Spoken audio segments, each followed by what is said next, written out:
Welcome back everybody. Chart with മെന്റേഴ്സിലോട്ട് സ്വാഗതം എല്ലാവർക്കും. ഓക്കെ, അപ്പം നമുക്ക് അടുത്ത വീക്കിലെ പരിപാടികൾ ആരംഭിക്കാം. അപ്പം നമുക്ക് ആദ്യം എന്ത് ചെയ്യാം, ആദ്യം നമുക്ക് നമ്മൾ അക്കൗണ്ടിൽ പോവാം. അടുത്ത വീക്ക് ക്ലോസ് ആയിട്ടുണ്ട്. ഈ വീക്ക് നമ്മൾ അക്കൗണ്ട് ക്ലോസ് ചെയ്തിട്ടുള്ള അപ്പിലാണ് കേട്ടോ. അങ്ങനെ നമ്മൾ ഫൈനലി നമ്മൾ ആ ത്രഷോൾഡ് മുകളിൽ എത്തിയിട്ടുണ്ട്. നമ്മൾ പ്രോഫിറ്റിൽ എത്തിയിട്ടുണ്ട്. നമ്മൾ പറഞ്ഞത് തന്നെ ഹയർ ഹൈ നമ്മൾ ഉണ്ടാക്കി കേട്ടോ കേസ്. നമ്മള് ഹയർ ഹൈ ആയിരുന്നു. അപ്പൊ നമ്മൾ ഹയർ ഹൈ എത്തിയിട്ടുണ്ട്. സോ പ്രോഫിറ്റിലാണ് നമ്മൾ 1% അപ്പിലാണ് ഏകദേശം ഈ വീക്ക് ഞാൻ ക്ലോസ് ചെയ്തിട്ടുള്ളത്. കഴിഞ്ഞ ഫ്രൈഡേയിൽ ആക്ച്വലി ഒരു ട്രേഡ് ഞാൻ മിസ് ചെയ്തു. അപ്പൊ അത് എഫക്ട് ചെയ്തിട്ടുണ്ട്. പക്ഷെ കുഴപ്പമില്ല. ഞാൻ ആക്ച്വലി ഈ വീക്ക് പ്രോഫിറ്റ് ക്ലോസ് ചെയ്യണമെന്നുള്ളൊരു മൈൻഡ് സെറ്റ് ഉണ്ടായിരുന്നു. ഞാൻ മൂന്നാമത്തെ എൻട്രി എടുത്തില്ല. 2 എൻട്രി തന്നെ ഞാൻ സ്റ്റോപ്പ് ചെയ്തു ഫ്രൈഡേയിൽ. കാരണം എനിക്ക് 1% ക്ലോസ് ചെയ്യണമെന്നുണ്ടായിരുന്നു. അപ്പോൾ നമ്മൾ 1% തന്നെ അപ്പി ക്ലോസ് ചെയ്തിട്ടുണ്ട് ഈ ആഴ്ച. ആൻഡ് നമുക്ക് ജസ്റ്റ് താഴ്ത്ത് നോക്കാം ഈ ആഴ്ചത്തെ എങ്ങനെയാണ് നമ്മളെ പരിപാടി എന്നുള്ള. അപ്പം ആദ്യമേ നമ്മൾ പറഞ്ഞ പോലെ തന്നെ കുറച്ച് ടേക്ക് നമ്മൾ ചെയ്തതുകൊണ്ട് തന്നെ നമ്മൾ ആ RRന്റെ മാറ്റം വ്യത്യാസമുണ്ട്. സോ ഈ വീക്ക് നമ്മൾ തുടങ്ങിയപ്പോൾ തന്നെ നൈസ് ട്രേഡിലാണ് നമ്മൾ തുടങ്ങിയത്. നമ്മൾ ഏകദേശം ഒരു 10R പ്രോഫിറ്റിലാണ് ആദ്യമേ തുടങ്ങിയത്. സെക്കൻഡ് ഡേ അതുപോലെ തന്നെ. ബാക്കിയെല്ലാം നമ്മൾ നമ്മുടെ റൂൾസിന് അഗേൻസ്റ്റ് ആയിട്ട് ഒരു ട്രേഡ് എടുത്തിട്ടില്ല. സോ എന്തൊക്കെ ലോസ് ഉണ്ടോ അതെല്ലാം റൂൾ ബേസ്ഡ് തന്നെയുള്ള ലോസ് ആയിരുന്നു. സോ അക്സെപ്റ്റഡ് ആണ്. Eventually end of the week നോക്കുകയാണെങ്കിൽ നമ്മൾ പ്രോഫിറ്റിലാണ്. സോ വേറെ സീനൊന്നും ഇല്ല. അടുത്ത ആഴ്ച നമുക്ക് ലെറ്റ്സ് സേ ഒരു 10Rന്റെ ട്രേഡും കൂടെ കിട്ടിക്കഴിഞ്ഞാൽ നമ്മൾ ക്ലോസർ ആവും, അക്കൗണ്ട് പാസ് ആകാനായിട്ട്. അത്രേ ഉള്ളൂ. ആ ഒരു ഇത് മാത്രമേ എൻ്റെ ഇപ്പോൾ മൈൻഡിലുള്ളൂ. അടുത്ത ആഴ്ച മിക്കവാറും നമുക്ക് ആ ഫസ്റ്റ് ഫേസ് പാസ് ആകുമെന്നുള്ളൊരു ഉറപ്പ് എനിക്കുണ്ട്. നമുക്ക് നെക്സ്റ്റ് വീക്ക് അതിലോട്ട് കിടക്കാം. ലിറ്ററലി നമ്മൾ ഈ മാസം ഫസ്റ്റ് ഫേസ് ഒരു അറ്റ്ലീസ്റ്റ് ഒരു ഫേസ് ഒരു മാസത്തിൽ പാസ് ആക്കണമെന്നാണ് എൻ്റെ ഒരു ഉദ്ദേശം. നെക്സ്റ്റ് വീക്ക് എന്തായാലും ഞാൻ അതിന് കച്ചട്ടി ഇറങ്ങും കേട്ടോ. നമ്മൾ ഈ ഫേസ് ക്ലിയർ ചെയ്യാൻ നോക്കുക എന്നുള്ളൊരു ചാലഞ്ചാണ് ഉള്ളത്. ബാക്കിയെല്ലാം ഓക്കെയാണ്. അഗെയിൻ എല്ലാ വീക്കും നമ്മൾ വരുമ്പോൾ തന്നെ കുറച്ച് കാര്യങ്ങൾ ട്വീക്ക് ചെയ്ത് വരണം. കാരണം ഓൾറെഡി നമുക്കൊരു സ്റ്റേബിൾ പെയർ ഉണ്ട്. USD ആണ് കമ്മ്യൂണിറ്റി എല്ലാവരും ട്രേഡ് ചെയ്യുന്നത്. അത് ഓൾറെഡി നല്ല രീതിക്ക് വർക്കൗട്ട് ആവുന്നുണ്ട്. പക്ഷേ നമ്മൾ അടുത്ത സ്റ്റെപ്പിലോട്ട് പോവുകയാണ്. അതുകൊണ്ടാണ് USD ഇങ്ങനെ ടെസ്റ്റ് ചെയ്തുകൊണ്ടിരിക്കുന്നതിന്റെ ചെറിയ ട്വീക്കുകൾ ഇങ്ങനെ വന്നുകൊണ്ടിരിക്കും. നമുക്ക്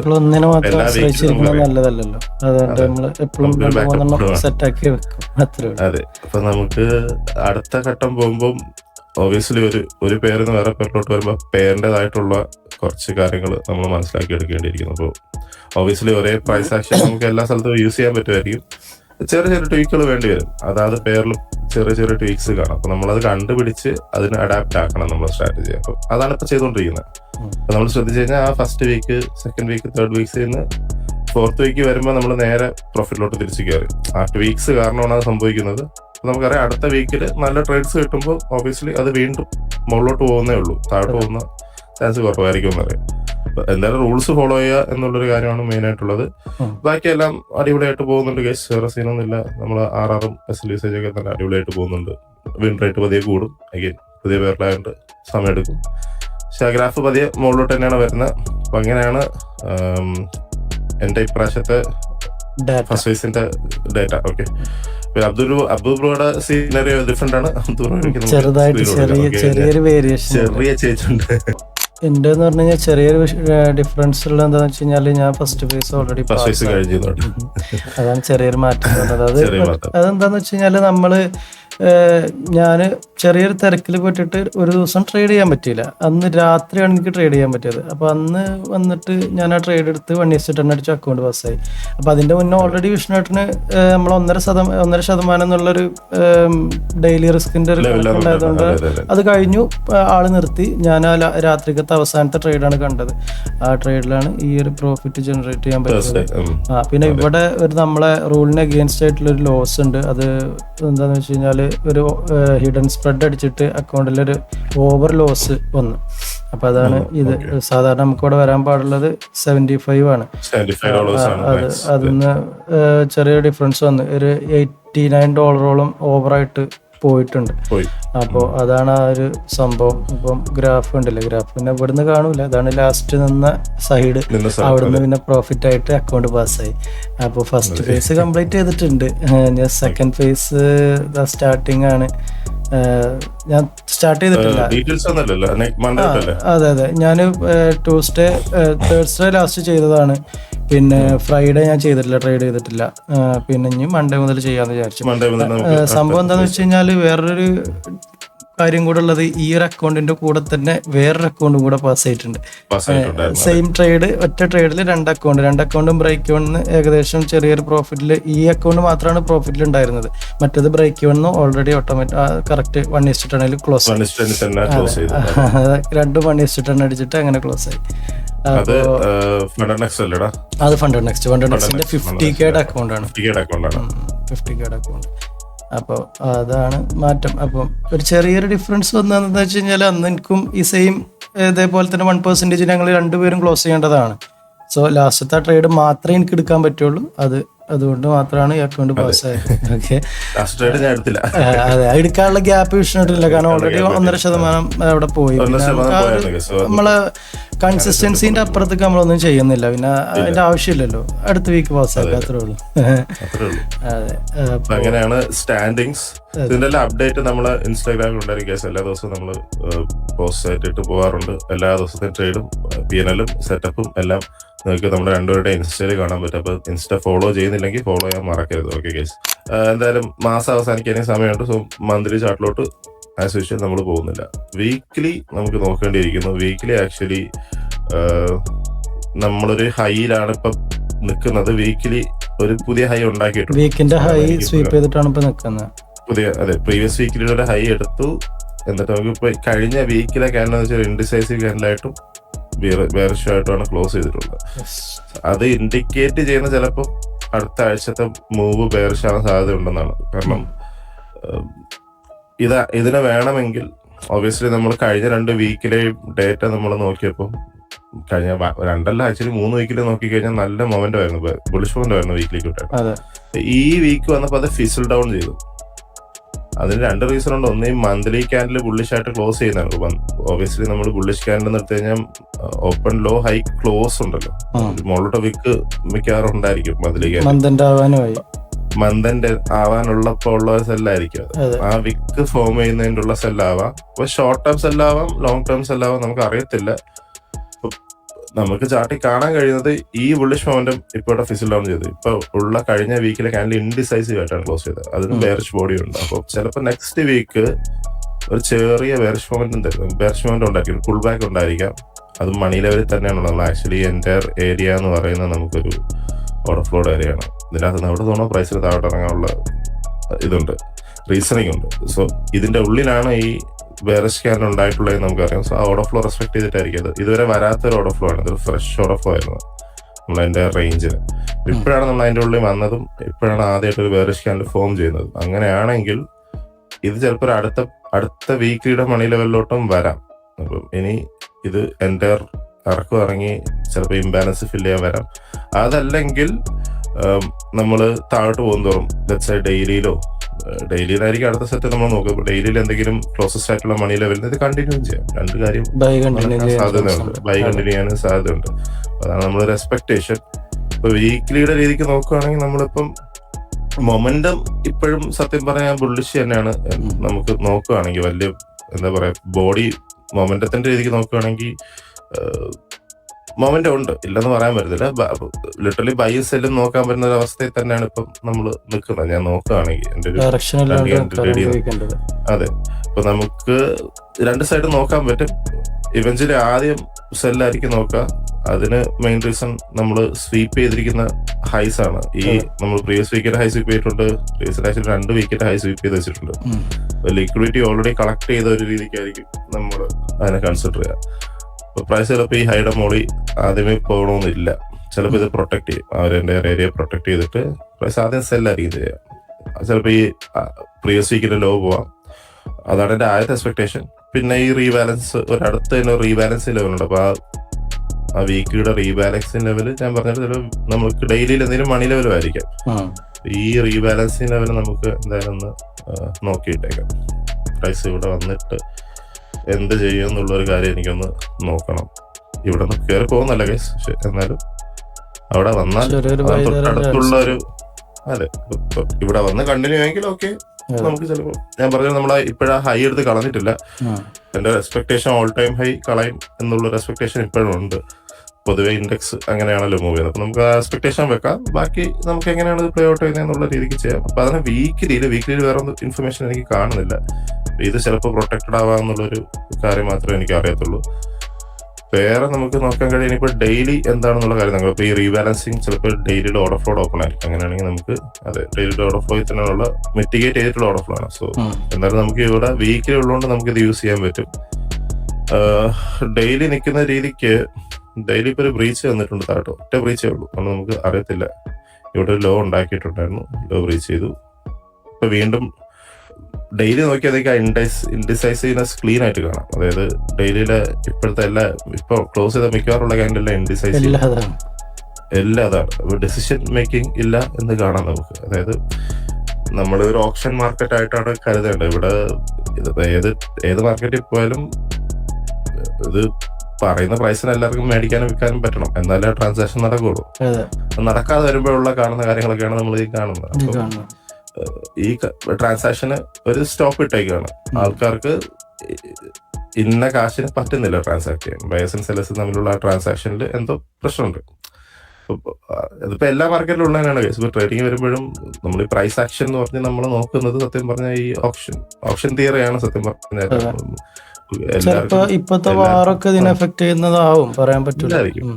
അപ്പം ഇത് ആക്ച്വലി ഇൻഡെക്സ് ആണ്. ഇപ്പൊ നമ്മൾ ഇൻഡെക്സിൽ നമ്മൾ നോക്കുമ്പോഴും കോൺട്രാക്ട്സ് അങ്ങോട്ട് ഒബിയസ്ലി നമ്മൾ ഓപ്ഷൻസ് ബൈങ് ഓപ്ഷൻ സെല്ലിങ്ങിനൊക്കെ നമ്മളെ മാർക്കറ്റിൽ നമ്മൾ നെഫ്റ്റിൽ ബാങ്ക് നെഫ്റ്റിലൊക്കെ കേൾക്കുന്നവർക്ക് ഫ്യൂച്ചേഴ്സിന്റെ രീതിക്കായിരിക്കും, ഫ്യൂച്ചേഴ്സ് കോൺട്രാക്ട് ആയിരിക്കും മേടിക്കുന്നത് ബയേഴ്സും സെല്ലേഴ്സും തമ്മിൽ. പക്ഷെ അവിടെ ഇത് തന്നെയല്ല, ബൈയും സെല്ലും നടക്കുന്നുണ്ടാവും. അവർക്ക് പറ്റിയ മണിക്ക് കിട്ടിയില്ലെങ്കിൽ നമ്മളിവിടെ നമ്മളെ കമ്മ്യൂണിറ്റിയിൽ ഇത് ആര് മേടിക്കുന്നു, ഇൻസ്റ്റിറ്റ്യൂഷൻ ആണോ റീറ്റെയിൽ ആണോ, അതിനെപ്പറ്റി നമ്മൾ സംസാരിക്കാറില്ല. നമുക്ക് അതുകൊണ്ട് വലിയ ഉപയോഗമില്ല. നമുക്ക് ചാർട്ടിൽ കാണുന്ന ഡേറ്റ മാത്രമേ നമ്മൾ യൂസ് ചെയ്യാറുള്ളൂ. പക്ഷെ നമുക്ക് കാണുമ്പോൾ അറിയാം ഈ ട്രാൻസാക്ഷൻ നടക്കുന്നില്ല എന്ന് കാണാം. ഇപ്പൊ ഈ ഇൻഡിസൈസീവ്നെസ് ക്ലോസ് ആവുകയാണെങ്കിൽ ആ ട്രാൻസാക്ഷൻ നടക്കുന്നില്ല എന്നാണ് നമ്മൾ മനസ്സിലാക്കേണ്ടത്. ബയേഴ്സും സെല്ലേഴ്സും തമ്മിൽ ഒരു തീരുമാനത്തിൽ എത്തിയിട്ടില്ല ഏത് പ്രൈസിൽ ട്രാൻസാക്ട് ചെയ്യണം. ട്രാൻസാക്ഷൻ ഉണ്ടെങ്കിൽ അതൊരു ഡയറക്ഷൻ പിടിക്കാൻ തുടങ്ങും. അപ്പൊ അത് നമ്മൾ ആ വീക്ക്ലിയിലും ഇപ്പൊ ഡെയിലിയിലും കാണുകയാണ്. പക്ഷെ അത് എവിടെ വന്നിട്ട് കാണുന്നു എന്നുള്ളതിനാണ് ഇപ്പോഴത്തെ ഇമ്പോർട്ടൻസ്. കാരണം ഒരു വീക്ക്ലിയുടെ ഹൈ സ്വീപ്പ് ചെയ്തിട്ടാണ് നമ്മൾ ചെയ്യുന്നതെന്ന് അറിയാം.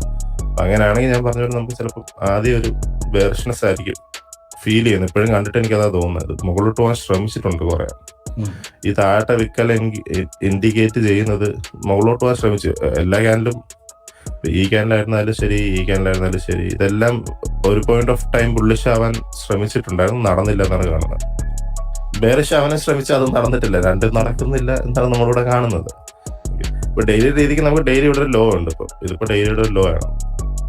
അപ്പൊ ഈ ലോ എവിടെയാണ് ഉണ്ടായെന്ന് വെച്ച് കഴിഞ്ഞാൽ ഡെയിലിയുടെ ലോ സ്വീപ്പ് ചെയ്താണ് അത് ഉണ്ടായിട്ടുള്ളത്. ഇപ്പൊ ഡെയിലിയുടെ കേസിൽ ചിലപ്പോൾ ആദ്യം നമുക്കൊരു ബുള്ളിഷ്നെസ് ഉണ്ടാവാം, ചെറിയൊരു ബുള്ളിഷ്നെസ്. മേ ബി ഈ പ്രീവിയസ് ഡേയുടെ ഹൈയോ എന്തെങ്കിലും എടുക്കാനായിട്ടോ എല്ലാം അഗൈൻ ഇറങ്ങാൻ വേണ്ടിയിട്ടായിരിക്കും. നമ്മൾ എക്സ്പെക്ടേഷൻ ഇറങ്ങൽ തന്നെയാണ്. ഇപ്പം ഇറങ്ങുകയാണെങ്കിൽ ഇപ്പൊ നെക്സ്റ്റ് വീക്ക് ബെയറിഷ് ആവുക എന്നുള്ള എക്സ്പെക്ടേഷൻ നമുക്കുണ്ടെങ്കിലും ഓപ്പൺ ഹൈ അല്ലേ, വിൽക്കുന്നത് ഹയർ പ്രൈസിലായിരിക്കുമല്ലോ. അപ്പൊ ഓപ്പൺ ഹൈ വേണം വീക്കിലിടെ, പിന്നെ അല്ലേ ലോ. അപ്പൊ ആ വിക്ക് ഉണ്ടാക്കാനായിട്ടുള്ള ഒരു ബൈ എക്സ്പെക്ട് ചെയ്യുന്നുണ്ട്. ആ ബൈ ചിലപ്പോൾ നമ്മൾ പ്രീവിയസ് ആയിട്ടുള്ള ഡെയിലിയുടെ ഒക്കെ ചിലപ്പോൾ ലിക്വിഡിറ്റി എടുക്കായിരിക്കും. നമുക്ക് ജസ്റ്റ് ഒന്ന് നോക്കാം എങ്ങനെയാണ് H4. നമുക്കിപ്പോ ഇതെല്ലാം പ്ലാനിങ് മാത്രമാണ്. നമുക്ക് ഇൻട്രാഡേ H4 വന്ന് നമ്മുടെ സെഷന് മുമ്പേ അറിയാൻ പറ്റുള്ളൂ ഇതൊക്കെ നടക്കുമില്ലെന്ന്. പക്ഷെ അതായിരിക്കും നമ്മുടെ ഇപ്പോഴത്തെ എക്സ്പെക്ടേഷൻ. പിന്നെ ഉള്ളത് ഈ ഡെയിലിയുടെ ഒക്കെ ലെവൽസ് ആണ്. ഇതൊക്കെ ചിലപ്പോൾ ഷോർട്ട് പുൾ ബാക്കിനായിരിക്കും യൂസ് ചെയ്യുക. ഞാൻ പറയുന്നത് നമുക്ക് വീക്കിലി കണ്ടിന്യൂഷൻ ചിലപ്പോൾ ഇവിടുന്ന് കണ്ടിന്യൂഷൻ നടക്കാം കേട്ടോ. അപ്പൊ ഈ ഡെയിലിയുടെ ഓർഡർ ഫ്ലോ, അതായത് നമ്മൾ ഇവിടെ വരെ വീക്കിലേക്ക് മാർക്ക് വെച്ചിട്ടുണ്ടെങ്കിൽ ചിലപ്പോൾ അവിടെ വരത്തില്ല. കാരണം ഇവിടെ ഓൾറെഡി നമുക്ക് ബുള്ളിഷ് ആണ് ഡെലിവറി. ഓൾറെഡി ഇപ്പം ഡെലിവറി മാറിയിട്ടുണ്ട്. അതെ, കാരണം മന്ത്ലിയുടെ ഡെലിവറിയാണ് നമ്മൾ ഫോളോ ചെയ്തത്. മന്ത്ലിയുടെ മണി ലെവലിൽ നിന്ന് മന്ത്ലി ഡെലിവറിയാണ് ഇപ്പോൾ വന്നുകൊണ്ടിരിക്കുന്നത്. ചിലപ്പോൾ അത് മന്ത്ലിയുടെ ഏതെങ്കിലും മണി ലെവലിൽ അവസാനിക്കുമെന്ന് നമുക്ക് അറിയത്തില്ല. അത് നമുക്ക് ഡെയിലി മാറി കാണാൻ ഡെയിലി ഇതുവരെ മാറിയിട്ടുമില്ല. ഡെയിലി ഇപ്പോഴും ബുള്ളിഷാണ്. സോ ഈ ബൈ ഒക്കെ കിട്ടിക്കഴിഞ്ഞാൽ എന്റെ എക്സ്പെക്ടേഷൻ ഇപ്പോൾ ബൈ വീണ്ടും ഹൈ എടുത്തിട്ട് ഇറങ്ങാൻ ചാൻസ് ഉണ്ട്, അതിനും ചാൻസ് ഉണ്ട്. സോ ബൈ കിട്ടുകയാണെങ്കിൽ നൈസ് ആയിരിക്കും, സെല് കിട്ടിയാൽ നൈസ് ആയിരിക്കും. നമുക്ക് ഫിക്സ്ഡ് ബയസ് ഇല്ല. എന്താണോ നമ്മള് സെഷനിൽ നമുക്ക് കിട്ടുന്നത് ആ സൈഡിൽ നമ്മള് 2.5 മണിക്കൂർ മാർക്കറ്റിൽ ഉണ്ടാവുക, 2 മണിക്കൂർ എന്ത് കാണുന്ന അത് ചെയ്യും, എടുക്കും. അത് നമ്മളെ റിസ്ക് മാനേജ്മെന്റ് എന്തൊക്കെ ട്രേഡ്സ് ഉണ്ടോ ആ ട്രേഡ്സ് നമ്മൾ എടുക്കും. H4 ഇപ്പൊ ഡെലിവറി ഉണ്ട്. H4 ആക്ച്വലി ഇവിടെ ബെയറിഷ് ആയിട്ട് ഡെലിവറി ചെയ്യാൻ തുടങ്ങിയിട്ടുണ്ട്. സബ് ആണ്, പക്ഷെ എന്നാലും കുഴപ്പമില്ല. ആക്ച്വൽ ഡെലിവറി ബുള്ളിഷ് ആണ്. ആക്ച്വലായിട്ട് H4 പൊക്കോണ്ടിരിക്കുന്ന ബുള്ളിഷ് ആയിട്ടാണ്, പക്ഷെ എഫിഷ്യന്റ് ആയിട്ടും ഇല്ല. അതാണ് എനിക്ക് കാണാൻ പറ്റുന്ന വേറെ കാര്യം. നമ്മള് ഇവിടുന്നാണ് അവസാനം എഫിഷ്യൻസി നമ്മൾ റീഗെയിൻ ചെയ്തത്. ഇവിടെ ഒരു ഇൻഡ്യൂസ്മെന്റ് എടുത്തു, ആ ഇൻഡ്യൂസ്മെന്റ് ആണ് മുകളിലോട്ട് പോകാൻ ശ്രമിച്ചത്. ഇപ്പൊ ഇനിയിപ്പോ ഈ ഇൻഡ്യൂസ്മെന്റ് നമുക്ക് ഉപയോഗമില്ല, കാരണം നമ്മളൊരു ലിക്വിഡിറ്റി ഒരു പ്രാവശ്യം യൂസ് ചെയ്യത്തുള്ളൂ. സോ ഈ ലിക്വിഡിറ്റി ഇവിടെ ഓൾറെഡി യൂസ് ചെയ്ത് കഴിഞ്ഞു, സ്പെൻഡ് ചെയ്തു. ഇനി ഒന്നില്ലെങ്കിൽ പ്രൈസ് ഇതിനെ മുകളിലോട്ട് പുഷ് ചെയ്യണമെന്നാണ് നമ്മൾ H4 എക്സ്പെക്ടേഷൻ. പക്ഷെ നമുക്ക് അതറിയാം ചിലപ്പോൾ നടക്കാൻ ചാൻസ് കുറവാണ്, കാരണം വീക്കിലി ബെയറിഷ് ഇൻഡിസൈസീവ് ആയതുകൊണ്ട് ആ സെല്ല് അതിൽ നടക്കുമായിരിക്കും. അപ്പൊ ആ സെല്ലിനുള്ള ഡേറ്റയിലൂടെ ഓൾറെഡി H4 ഉണ്ട്. H4 ഓൾറെഡി ഇപ്പൊ ബെയറിഷ് ആയിട്ട് ഡെലിവർ ചെയ്തുകൊണ്ടിരിക്കുകയാണ്. അപ്പൊ ഇത് ഇൻഡ്യൂസ്മെന്റ് ആണ് എപ്പോഴും നമുക്ക്. അപ്പൊ ആ ഇൻഡ്യൂസ്മെന്റ് ചിലപ്പോൾ നമുക്ക് എടുത്തിട്ട് ഇറങ്ങാം. അതല്ലെങ്കിൽ ചിലപ്പോൾ ഈ ഒരു ഹൈ, കാരണം ഈ അൺമിറ്റിഗേറ്റഡ് വിക്കിനെ മിറ്റിഗേറ്റ് ചെയ്തൊരു ചെറിയ വിക്കാണ്, ചിലപ്പോൾ ഇത് എടുത്തിട്ട് ആ വിക്കിനെ മിറ്റിഗേറ്റ് ചെയ്തിട്ട് വീണ്ടും താഴോട്ട് ഇറങ്ങാം. അതൊക്കെ ഇൻട്രാഡേയുടെ പ്ലാനുകൾ അതൊക്കെ ആയിരിക്കും നമുക്കുള്ള. അതൊന്നും അല്ലെങ്കിൽ ഇപ്പം ഇത് തന്നെയാണ് നമ്മൾ SLQ. ഇതിപ്പോ last high before main high ആണ്. നമുക്ക് ആ ഒരു ലിക്വിഡിറ്റി പൂൾ ഉണ്ട്, അതെടുത്തിട്ടും പ്രൈസിന് വേണമെങ്കിൽ ഇത് മിറ്റിഗേറ്റ് ചെയ്തൊരു വിക്ക് മുകളിൽ തന്നെ കിടപ്പുണ്ട് എക്സ്ട്രീം കേസ്. അപ്പൊ അവിടെ നിന്ന് വേണമെങ്കിലും ആ സെല്ല് കണ്ടിന്യൂ ചെയ്യാം. നമ്മൾ വരുമ്പോൾ ഇതിൽ എന്തെങ്കിലും സിനാരിയോ ഉണ്ടെങ്കിൽ അങ്ങനെ. ചില സമയം ഞാൻ മൺഡേ വരുമ്പോ ആദ്യം കാണുന്നത് ഇടിച്ച് പണ്ടാറടങ്ങി നിൽക്കുന്നതാണ്, അതായത് ഒറ്റ ഇറങ്ങലായിരിക്കും ഇങ്ങനെ നിൽക്കുന്ന കണ്ടിട്ടുണ്ട്. നമുക്കറിയാം, അതെ. അപ്പൊ അങ്ങനെയാണ് വിക്കൂലില്ലാതെ നിൽക്കുക. അങ്ങനെയാണ് നമുക്കറിയാം ഇത് ഓൾറെഡി ഇറങ്ങി തുടങ്ങിയിട്ടുണ്ട്. അങ്ങനെയാണെങ്കിൽ ബൈസ് കിട്ടുമെങ്കിൽ ബൈ എടുക്കാന്നുള്ളൊരു നമുക്ക് എക്സ്പെക്ടേഷൻ വെക്കാൻ പറ്റും. അപ്പൊ എന്താണോ ഇത് പ്രൊവൈഡ് ചെയ്യുന്ന ഇൻഫർമേഷൻ നമുക്ക് ചാർട്ട് വരുമ്പോൾ നമുക്ക് അതനുസരിച്ച് ബാക്കി പ്ലാൻ ചെയ്യാം. അല്ലാണ്ട് വേറൊന്നും ചെയ്യാനില്ല നമുക്ക്. ഇതിന്റെ യൂസ് നമുക്ക് ഓർഡർ ഫ്ലോ ഓൾറെഡി മിറ്റിഗേറ്റ് ചെയ്ത് കഴിഞ്ഞാൽ പഴയ ഡേറ്റ നമുക്ക് വേണ്ട. അതാണ് ഇപ്പോഴത്തെ കണ്ടീഷൻ കേസ്. വേറെ ഒന്നും ഞാൻ നോക്കിയിട്ട് കാണുന്നില്ല. ഇത് ഓൾറഡി H4 ഈ ഇറങ്ങിയതൊക്കെ H4 മണി ലെവലിൽ നിന്നാണ്. പ്രീവിയസ് ഡേയുടെ ഹൈ എടുത്തു, പ്രീവിയസ് വീക്കിന്റെ ഒക്കെ ഹൈ എടുത്തിട്ടാണ് നമ്മളിപ്പോൾ ഇറങ്ങുന്നത്. ഇത് ആക്ച്വലി പ്രീവിയസ് വീക്കിന്റെ ഹൈ ആണ്, പ്രീവിയസ് ഡേയുടെ ഹൈ വേണ്ട. നമ്മളിപ്പോൾ നമുക്ക് കാണാമായിരുന്നു. വീക്ക്ലിയുടെ ഹൈ എടുത്തിട്ടാണ് ഇറങ്ങുന്നത്, വീക്ക്ലിയുടെ മണിയാണ്. ഓക്കെ, നമുക്കറിയാവുന്നുള്ള ഇൻഫർമേഷൻ അതാണ്. അപ്പൊ ഇനി നമുക്ക് കാണേണ്ടത് മൺഡേ വരുമ്പോൾ, മൺഡേ നമുക്ക് ജസ്റ്റ് ഇവിടുത്തെ ക്യാൻഡിൽസ് എന്തായാലും ആദ്യത്തെ 2 ക്യാൻഡിൽ നമ്മൾ ട്രേഡ് ചെയ്യുന്നില്ല, ഏഷ്യ ആയതുകൊണ്ട്. ലണ്ടൻ മുമ്പ് എങ്ങനെയാണ് പ്രൈസ് ആക്ഷൻ ഉള്ളത്, ഓൾറെഡി ഡെലിവറി നമുക്ക് കാണാം. ഇവിടെ ഓൾറെഡി നമ്മൾ ബെയറിഷ്നെസ് തുടങ്ങിയിട്ടുണ്ട്. സബിലാണെങ്കിലും അത് ബെയറിഷാണ്. ഈ ട്രാൻസാക്ഷൻ ബെയറിഷ് ട്രാൻസാക്ഷൻ ആണ് സൂചിപ്പിക്കുന്നത്. ട്രെൻഡ് ആയിട്ട് എടുക്കാൻ നിങ്ങൾക്ക് നിങ്ങളെ രീതിക്ക് എങ്ങനെയാണോ വിളിക്കുക, കാരണം ഇതിപ്പോ ലോവർ ഹൈ ആയിട്ടാണ് പോകുന്നത്. അപ്പൊ ട്രെൻഡിന്റെ രീതിക്ക് നോക്കി അങ്ങനെ നമുക്കിവിടെ ട്രെൻഡ് എന്നുള്ളൊരു കൺസെപ്റ്റ് നമുക്കില്ല. നമ്മൾ ഡെലിവറി ചെയ്യുക, പ്രൈസിനെ ഡെലിവറി ചെയ്യുന്ന രീതിക്കാണ് നമ്മൾ സംസാരിക്കുക. അപ്പൊ ആ ഡെലിവറി ബെയറിഷാണെന്ന് കാണാം. പക്ഷെ ആക്ച്വലി ഇവിടുത്തെ ട്രാൻസാക്ഷൻ ബുള്ളിഷുമാണ്. രണ്ടുമുണ്ട്, 2 സൈഡിലോട്ടും ഡെലിവറി കിടപ്പുണ്ട്. എന്ത് ഫോളോ ചെയ്യും നമുക്ക് അറിഞ്ഞൂടാ, പ്രൊഡിക്ട് ചെയ്യുന്നില്ല. പക്ഷെ എന്ത് ഇൻഫർമേഷൻ ഉണ്ടോ നമുക്ക് നമ്മുടെ മണി ലെവൽ എൻട്രി ഉണ്ടെങ്കിൽ ഞാൻ എൻട്രി എടുക്കുന്നതായിരിക്കും റിസ്ക് ചെയ്ത്. അത്ര തന്നെ. ആരുടെ മാർക്കറ്റ് പ്രൊഡിക്ട് ചെയ്യാൻ വന്നിരുന്നു കഴിഞ്ഞാൽ നടക്കത്തില്ല, പക്ഷെ ഒന്നും നടക്കൂല. നമുക്ക് കാണുന്നതിനനുസരിച്ച് ട്രേഡ് നമ്മൾ അഡാപ്റ്റ് ചെയ്യാന്നുള്ളൂ. നമ്മൾ എന്ത് കാണും നമ്മൾ അതേ ട്രേഡ് ചെയ്യുന്നുള്ളൂ, അത്രേ ഉള്ളൂ. അപ്പൊ നമുക്ക് കാണാൻ എന്താണോ ആ ടൈം വരുമ്പോൾ എന്ത് കാണുമ്പോൾ അതനുസരിച്ച് നമ്മൾ നമ്മുടെ പ്ലാൻസ് ഇൻട്രാഡേയില് നോക്കി ചെയ്യും. ഓക്കെ, അപ്പൊ വേറെ ഒന്നും ചെയ്യാനില്ല. ഇപ്പൊ H4 നമ്മളിപ്പോ ലെവലൊന്നും മാർക്ക് ചെയ്തിട്ടൊരു കാര്യമില്ല. കാരണം മൺഡേ തുറന്നു കഴിയുമ്പോൾ എന്താണോ പ്രൈസ് ആക്ഷൻ, പ്രൈസ് എവിടെ നിൽക്കുന്നോ, പൊതുവെ ഞാൻ അങ്ങനെയാണ് H4 മാർക്ക് ചെയ്യുന്നത്. H4 എന്തായാലും ഞാൻ മൺഡേ വന്നിട്ട് മാർക്ക് ചെയ്തുള്ളൂ. ഞാൻ എന്റെ സെഷൻ ഒരു 1/2 മണിക്കൂർ വന്നിട്ട് നോക്കും, മാർക്ക് ചെയ്യും. കാരണം എന്തായാലും സംഭവിക്കരുത്. നമ്മള് മൺഡേ വെളുപ്പിനെ തുടങ്ങുന്നതല്ലേ മാർക്കറ്റ്, അപ്പൊ നമ്മൾ എണീക്കത്തോലില്ല. അപ്പം ഓൾറെഡി എന്തെങ്കിലുമൊക്കെ പ്രൈസ് ആക്ഷൻ നടക്കും. അപ്പൊ നമ്മൾ വരച്ചിട്ട് വെറുതെ വേസ്റ്റ് ചെയ്തിട്ട് കാര്യമില്ല. അപ്പൊ ആ ടൈമിന് മുമ്പ് വന്നിട്ട് നമുക്ക് ഓൾറെഡി ഹയർ ടൈം ഫ്രെയിമിന്റെ കഥ അറിയാന്നുള്ളതുകൊണ്ട്, എസ്പെഷ്യലി വീക്ക്ലിയുടെ കഥ അറിയാം, നമുക്ക് ആ സെല്ലിന്റെ എക്സ്പെക്ടേഷൻ ഉണ്ടെന്ന് അറിയാം. നമുക്കത് നോക്കാം, എന്താന്നുള്ളത് തുറക്കുമ്പോഴേ അറിയാൻ പറ്റുള്ളൂ. ഓക്കെ, പക്ഷെ ഡെയിലിയിലും വീക്കിലിലും നമുക്കറിയാം ഇൻഡിസൈസീവ് ആണെന്ന് അറിയാം. അപ്പൊ ആ ഇൻഡിസൈസീവ്നെസ് നമുക്ക് 2 ഓപ്പർച്യൂണിറ്റിയും തരുന്നുണ്ട്. ബൈയും സെല്ലും എടുക്കാനുള്ള ഓപ്പർച്യൂണിറ്റി ഉണ്ടെന്നുള്ള കാര്യം നമുക്കറിയാം. അപ്പൊ അതിലോട്ട് നമുക്ക് റിസ്ക് ചെയ്യാം. എന്ത് കിട്ടിയാലും നമുക്ക് റിസ്ക് ചെയ്യാന്നുള്ളൊരു കേസിലാണ് ഇപ്പോൾ ഉള്ളത്. ബാക്കി നമുക്ക് നോക്കാം കേസ്. ബാക്കി നമുക്ക് മൺഡേ എന്താണോ കിട്ടുന്നത് അതിന്റെ അപ്ഡേറ്റ് നിങ്ങൾക്ക് എന്തായാലും വരും. ഓക്കെ, എന്നിട്ട് നമുക്ക് എന്ത് ചെയ്യാം, നെക്സ്റ്റ് വീക്ക് ഇതുപോലെ തന്നെ നമുക്ക് നോക്കാം എന്താണ് പ്രൈസ് ആക്ഷൻ എവിടെ എത്തി, എങ്ങനെ എത്തി എന്നുള്ള കാര്യം. കഴിഞ്ഞ വീക്ക് നമ്മൾ ഡിസ്കസ് ചെയ്തത് നമ്മൾ ആ ബുള്ളിഷ്നെസ് കണ്ടിന്യൂ ചെയ്യാൻ ചാൻസ് ഉണ്ടെന്ന് ആയിരുന്നു. ബൈസ് കിട്ടുവാണെങ്കിൽ ബൈസ് എടുക്കുക എന്നുള്ളത്. അങ്ങനെയുള്ള ഒരു ബൈസാണ് നമുക്ക് ആക്ച്വലി നമ്മൾ കിട്ടിയപ്പോഴാണ് ഇവിടേക്കായിരുന്നു ബൈസ് ഉണ്ടായിരുന്നു. നമുക്ക് ആ ബൈസ് കിട്ടിയപ്പോഴാണ് 10R കിട്ടിയത്. ആദ്യം നിങ്ങളെന്റെ ഇതിപ്പോ നോക്കിയാൽ മതി, ഇൻസ്റ്റാഗ്രാമിൽ പോയി നമ്മളെ ഇൻസ്റ്റാഗ്രാമിൽ നോക്കുമ്പോൾ കാണാം. ബൈയിൽ കയറാൻ ബൈയിലാണ് നമുക്ക് ആക്ച്വലി പ്രോഫിറ്റ് കിട്ടിയത്. ഇവിടെ ആയിരുന്നു ബൈ ഉണ്ടായിരുന്നു ആക്ച്വലി നമ്മളെ സെഷനിൽ ഇൻവെസ്റ്റ്മെന്റ് എടുത്തിട്ടുണ്ട്. ഈ ബൈ ആണ് ആദ്യത്തെ 10R കിട്ടുന്നത് നമുക്ക്. പക്ഷെ അത് പ്ലാനിൽ ഉണ്ടായിരുന്നതാണ്. നമ്മൾ ആ വീക്കിലിയുടെ ലിറ്ററലി നിങ്ങൾ ശ്രദ്ധിച്ചാൽ വീക്കിയുടെ ക്യാനൽ ബുള്ളിഷ് ആയൊന്നുമില്ല. പക്ഷെ നമുക്ക് ആ മൊമെന്റം മതി, നമ്മൾ ആ എക്സ്പെക്ടേഷൻ ചെറിയ പീപ്പിൾ ട്രേഡ് ചെയ്യുന്ന നമുക്ക്. അതെ, ഇപ്പൊ നമ്മള് സ്വിങ് അല്ലല്ലോ ചെയ്യുന്നത്, നമ്മളിപ്പോ ഇൻട്രാഡേ ആണ് ചെയ്യുന്നത്. അപ്പം നമുക്ക് ആ ലോജിക്കില് ഇൻട്രാഡേയിൽ നല്ല കാശ് ഉണ്ടാക്കാൻ പറ്റും. കാരണം ഈ ക്യാനിൽ ഒരു പോയിന്റ് ഓഫ് ടൈം ബുള്ളിഷ് ക്യാനിലായിരുന്നു, ഇത് ബെയറിഷ് ആവുന്നതിന് മുമ്പ്. അതിന് മുകളിലോട്ട് വെക്ക് വന്നപ്പം ഇത് ഒരു പോയിന്റ് ഓഫ് ടൈം ബുള്ളിഷ് ക്യാനിലായിട്ടായിരുന്നു ഉണ്ടായിരുന്നത്. പിന്നെയാണ് ഇത് ബെയറിഷ് ആയിട്ട് ഇപ്പൊ ക്ലോസ് ആയി നിൽക്കുന്നത്. ഇത് ബെയറിഷുമായി ബുള്ളിഷുമായി ക്ലോസ് ചെയ്ത ബെയറിഷ് ആയിട്ടാണ്. അപ്പൊ നമുക്ക് അത് രണ്ട് സൈഡും നമുക്ക് ആക്ച്വലി ഉപയോഗിക്കാൻ പറ്റി. നമുക്ക് സെല്ലും ബൈയും രണ്ടും എടുക്കാൻ പറ്റി. ഇപ്പൊ ഇപ്രാവശ്യം എന്തായാലും പറ്റുമെന്നറിയാം. കഴിഞ്ഞ വീക്ക് മൊമെന്റ് ബുള്ളിഷ് ആയതുകൊണ്ടാണ് ബൈ മാത്രം നമ്മൾ ഫോക്കസ് ചെയ്യാൻ പറ്റി കഴിഞ്ഞാൽ ബൈ മാത്രം ഫോക്കസ് ചെയ്യാന്നുള്ള ഇരിക്കുന്നത്. പക്ഷെ ഇപ്രാവശ്യം നമുക്കറിയാം സെല്ലും ബൈ എടുക്കാൻ പറ്റുന്ന പറയാം. നമുക്ക് നെക്സ്റ്റ് വീക്ക് നോക്കാം എന്താണ് ഓപ്പർച്യൂണിറ്റി നമുക്ക് കിട്ടുന്നത്, ചാർട്ടിൽ എന്താണ് റീഡ് ചെയ്യാൻ പറ്റുന്നത്, അതനുസരിച്ച് നമുക്ക് നോക്കാം. അപ്പൊ അത്രേ ഉള്ളൂ കേസ്. വേറെ ഡേറ്റയൊന്നും എനിക്ക് കാണുന്നില്ല. വെറുതായിട്ട് നമുക്ക് നോക്കാം എന്താണ് പ്രൈസ് ചെയ്യാൻ പോകുന്നതെന്ന് നമുക്ക് നോക്കിയിട്ട് അതനുസരിച്ച് നമുക്ക് എന്ത് ചെയ്യാം, ബാക്കി പരിപാടി ചെയ്യാം. ഓക്കെ, അതാണ് എനിക്കിപ്പോ കാണാൻ കഴിയുന്നത്. നമുക്ക് നെക്സ്റ്റ് വീക്ക് ഇരിക്കാം, എന്നിട്ട് നമുക്ക് നെക്സ്റ്റ് വീക്കിലെ പ്രൈസ് ആക്ഷൻ. കഴിഞ്ഞ വീക്ക് പറഞ്ഞ പോലെ തന്നെ നമുക്ക് അച്ചീവ്മെന്റ്സ് ഉണ്ട്, അതേപോലെ സക്സസ് ആയി വരുന്നുണ്ട് നമ്മളെ പ്ലാനുകളൊക്കെ. അതെ, അടുത്ത വീക്ക് ഒബിയസ്ലി നമ്മൾ ഗ്രാഫ് മുകളിലോട്ട് പോയിക്കൊണ്ടിരിക്കുകയാണ്, നമ്മൾ ഓൾറെഡി കാണുന്നുണ്ട്. ഇനിയും നമുക്കൊരു ജൂലൈക്കുള്ളിൽ ഇതിന്റെ ഒരു ഡേറ്റ കളക്ഷൻ തീർക്കുക എന്നുള്ള എക്സ്പെക്ടേഷൻ ആണ് എനിക്കുള്ള. നമ്മളിപ്പോ ലിറ്ററലി ചെയ്യുന്ന ഡേറ്റ കളക്ട് ചെയ്യാണ്, അതാണ് ചെയ്യുന്നത്. അപ്പൊ എന്ത് സ്ട്രാറ്റജി നമ്മൾ ഡെവലപ്പ് ചെയ്തെടുത്താലും എന്ത് പെയർ നമ്മൾ ട്രേഡ് ചെയ്യാൻ പോകണമെങ്കിൽ നമുക്ക് ഡേറ്റ വേണം. ഗ്രോത്ത് ആണോ ലോസ് ആണെന്നുള്ളത് കാണിക്കണം, നമുക്കത് പുറത്ത് പറയാൻ പറ്റുള്ളൂ. അല്ലാണ്ട് എന്തെങ്കിലും അതെ, അല്ലാതെ പറ്റത്തില്ല. നമ്മൾ കമ്മ്യൂണിറ്റിയിൽ ഒരു കാര്യം നമ്മൾ ഇൻട്രൊഡ്യൂസ് ചെയ്യുമ്പോൾ നമ്മൾ മെന്റേഴ്സ് ടെസ്റ്റ് ചെയ്യണം, എന്നാലും നമുക്ക് ഇത് പറ്റോ ഇല്ലേ. നമ്മൾ പിന്നെ ബാക്ക് ടെസ്റ്റ് ചെയ്യാം, ഫോർവേഡ് ടെസ്റ്റ് ആണ്. അതെ, ബാക്ക് ടെസ്റ്റ് ഇമോഷനും കൂടി ഉൾപ്പെടുത്തിയിട്ടാണ് നമ്മൾ ടെസ്റ്റ് ചെയ്യണത്, അല്ലാണ്ട് ചെയ്തിട്ട് കാര്യമില്ല. ഇല്ല, അതുകൊണ്ട് ഫോർ ടെസ്റ്റ് ആണ് ചെയ്യുന്നത്. അപ്പൊ എന്ത് പുതിയ ട്വീക്ക് ഉണ്ടെങ്കിലും അത് ഫോർ ടെസ്റ്റ് ചെയ്യാം. ബാക്ക് ടെസ്റ്റ് ചെയ്ത് കഴിഞ്ഞാൽ നമുക്ക് അവിടെ ഇമോഷൻ ഇല്ല. ബാക്ക് ടെസ്റ്റിന്റെ മെയിൻ പ്രശ്നം അതാണ്. ഇപ്പൊ കമ്മ്യൂണിറ്റിയിലാണെങ്കിൽ ഇപ്പം ഒരാൾ പഠിക്കാൻ വന്നാലും അത് പഠിച്ചു കഴിഞ്ഞിട്ട് ബാക്ക് ടെസ്റ്റ് ചെയ്യത്തില്ല. പണ്ടുണ്ടായിരുന്നു, അത് കളഞ്ഞ് നമുക്കൊരു 100 ട്രേഡ് ചലഞ്ച് ഫോർവേഡ് ആയിട്ട് ടെസ്റ്റ് ചെയ്യിപ്പിക്കുക, അവരെ അക്കൗണ്ട് എടുപ്പിക്കുക. അതും ഒരു ഫണ്ട് അക്കൗണ്ട് എടുപ്പിച്ച് തന്നെ ചെയ്യിപ്പിക്കും. ആ റിസ്ക് എടുക്കുന്ന ശീലം, അതുപോലെ തന്നെ ആ ഒരു ലോസ് അടിക്കുന്നതും പ്രോഫിറ്റ് അടിക്കുന്നതെല്ലാം ഒരു ഇമോഷനും ഇല്ലാതെ എടുക്കാനുള്ള ഒരു മൈൻഡ് ഉണ്ടാക്കിയെടുക്കണം. അപ്പൊ അത് സമയം എടുക്കുന്ന പല ട്രേഡ്സും മിസ് ചെയ്യും പേടിച്ചിട്ട്. അതെ, അതില്ലാന്നുണ്ട്. അതെ, ഇപ്പൊ എടുക്കണോ വേണ്ട എന്നുള്ള ചിന്തകളൊക്കെ വരും.